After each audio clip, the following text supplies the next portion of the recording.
বিখ্যাত cricketer Chris Gayle এখন মজেছেন স্বামী বিবেকানন্দে। নিশ্চয়ই অবাক হচ্ছেন, ভাবছেন একজন ওয়েস্ট ইন্ডিজের মানুষের কাছে হঠাৎ স্বামী বিবেকানন্দ কিভাবে এতটা বড় হয়ে উঠলেন। এটাই তো স্বামীজির পাওয়ার বন্ধু। তাহলে চলুন কাহিনীটা শুনে নি, কি বলেন? প্রচণ্ড বেগে ধেয়ে আসা বোলারদের করা বলগুলোকে মাঠের বাইরে ফেলে দেওয়া কোনো ব্যাপারই না ক্রিস গেইলের কাছে। শুধুমাত্র টি-20 খেলাতেই মিস্টার গেইল 1000-এরও বেশি 6 মেরেছেন।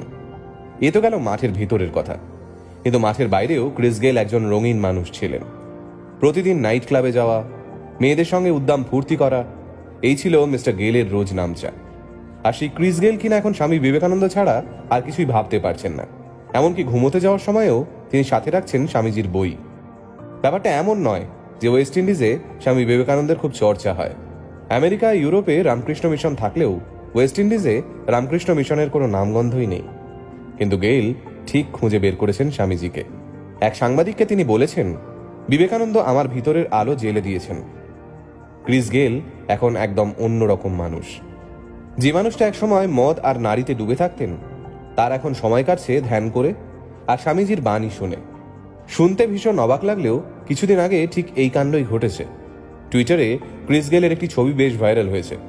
সেই ভাইরাল হওয়া ছবিতে দেখা যাচ্ছে একটি সাদা কাপড় পরে হাসি মুখে বসে আছেন ক্রিস গেইল, আর তার হাতে ধরা রয়েছে স্বামী বিবেকানন্দের লেখা বই লিভিং অ্যাট দ্য সোর্স। স্বামী বিবেকানন্দের মৃত্যু হয়েছে 120 বছর আগে।